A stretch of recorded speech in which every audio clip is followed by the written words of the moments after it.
Hey everybody, Suz here, back with another easy keto recipe. Today I am showing you how to make keto poutine, an adaption of poutine. Of course, we are keto-fying it and using rutabaga to make the fries. If you're not subscribed, go ahead and hit that subscribe button. Join the crew. Let's get into it.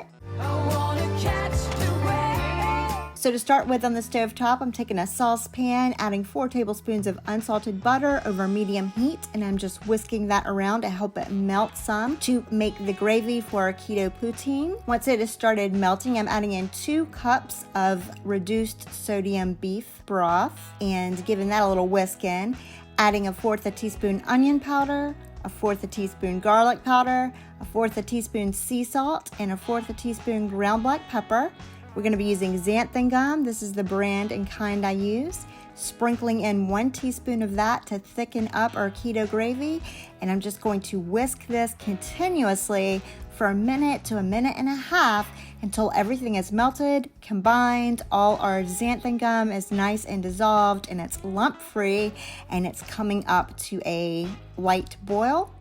Like this. At this point, I went ahead and cut the heat off, and I'm just bringing my saucepan up off the stove, and I probably whisked it for maybe another minute, and then I'm sticking this to the side off of the burner while we fry up our rutabaga. So for that, I am opting to use a deep fryer. You can totally make this in the oven just on like 400 for 45 minutes. Bake your rutabaga fries. I have some pre-sliced rutabaga fries here. I always just get my husband actually to cut them up because it's so hard to cut them, and we just stick them in the freezer, the leftovers. So I have about half a rutabaga sliced up here, and I do have my fryer set on 356 degrees. I think next time I will do it at a higher temperature and cook it for a lower amount of time, but today I did 356 for 10 minutes, frying them in straight lard, dropped them into the deep fryer, and that worked well. Next time I'll increase it to like 375 for maybe 7 minutes on the rutabaga fries and see how that goes.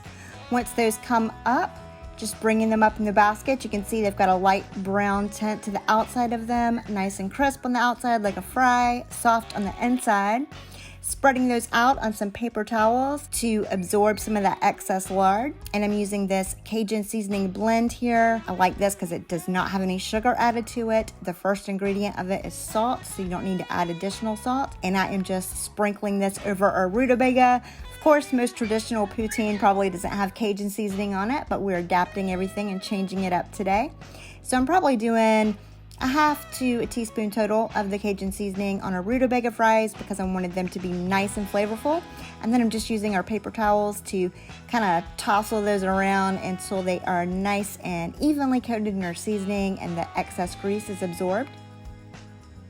Transferring them to a shallow salad dish, and you can see I've got my keto gravy here. It's got a nice texture to it. Giving a little whisk before I ladle out some of that on top. Just doing a couple of nice sized spoonfuls on this because I really want to quench this craving that I was having for poutine, and my husband and I are going to split this down the middle for dinner. Now, this is where it gets a big twist. Traditional Canadian poutine, you would use cheese curds. Fresh cheese curds. I'm in the South. You can't get cheese curds any time of year, much less fresh, squeaky cheese curds. The only time I ever get those is when I drive through upstate New York during that peak cheese curd season, we like to call it, or, on my way to Canada, right there on the border. So because I love feta so much and I have some in the fridge, I'm going to use feta in place of traditional cheese curds. If you are anywhere you can get fresh cheese curds, by all means use those. If I had them, I would. Also, just plain goat cheese I think would be excellent crumbled on top of these. Whatever you prefer, I am doing a generous amount of feta crumbles on top of this. And that is it.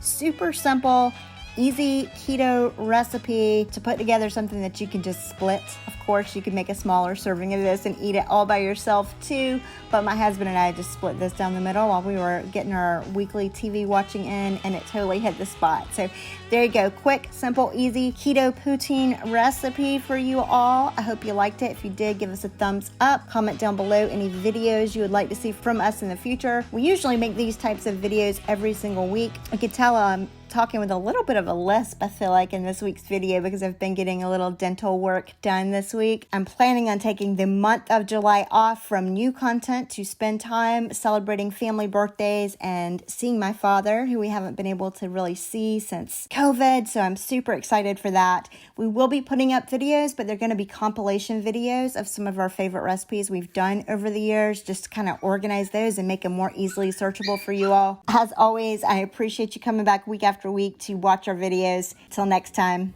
bye y'all.